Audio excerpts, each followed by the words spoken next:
Dans ce document à savoir numéro 10, nous allons parler de la liaison polarisée. C'est une histoire d'électronégativité. Voici le symbole de l'électronégativité qui est Ki, une lettre de l'alphabet grec. La liaison covalente entre deux atomes d'électronégativité différentes sera polarisée si la différence d'électronégativité est supérieure à 0,4.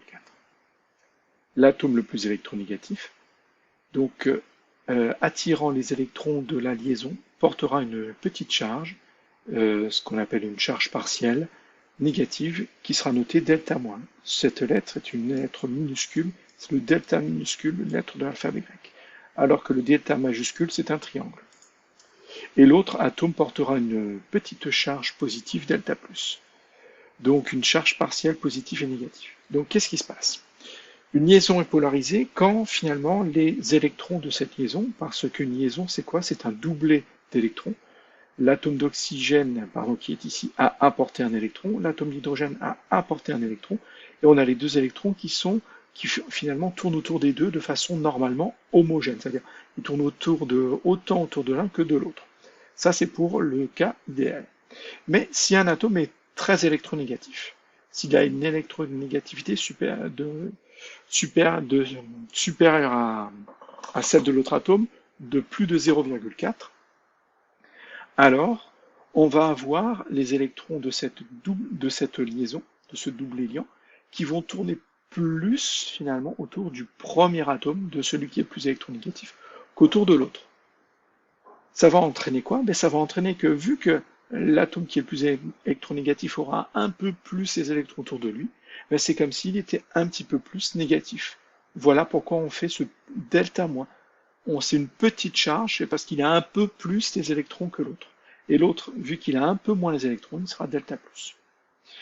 Donc, un petit schéma nous montrant ça, c'est ça. Donc ici, si je fais une liaison entre deux atomes d'hydrogène, ces deux atomes d'hydrogène ont la même électronégativité, donc attirent autant les électrons qui se trouvent dans cette liaison. Donc ces électrons vont tourner de façon totalement symétrique autour des deux atomes d'hydrogène qui sont représentés ici. D'accord? Pour une autre liaison, l'atome d'hydrogène, entre un atome d'hydrogène et un atome de chlore. L'atome de chlore est l'un des atomes les plus électronégatifs. Donc, il va avoir une électronégativité supérieure à celle de l'hydrogène, bien supérieure à celle de l'hydrogène. Du coup, qu'est-ce qui va se passer?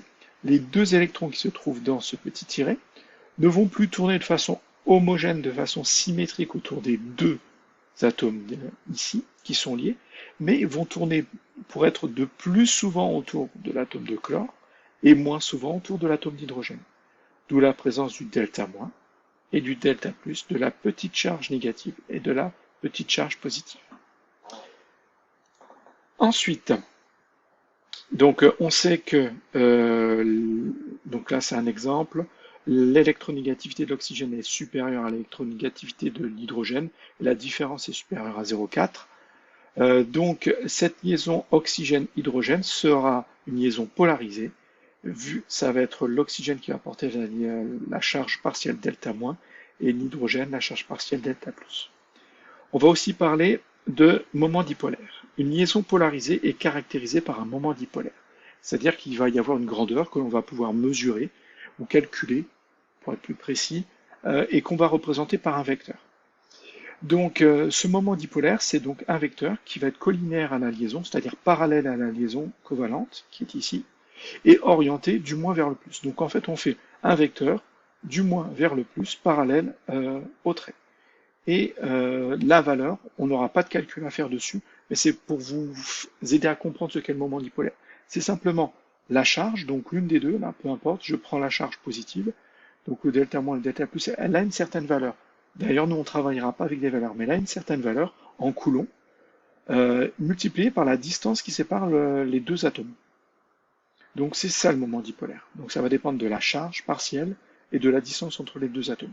Donc le moment dipolaire va nous permettre de montrer l'hétérogénéité de la répartition des charges électriques, c'est-à-dire le manque de symétrie dans la répartition des charges électriques dans une molécule.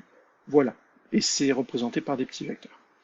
Donc je vous l'ai dit, delta c'est la charge partielle portée par chacun des deux atomes en valeur absolue, c'est-à-dire ce qui nous intéresse c'est la valeur positive, elle est en coulombs, et d la distance entre les deux atomes en mètres.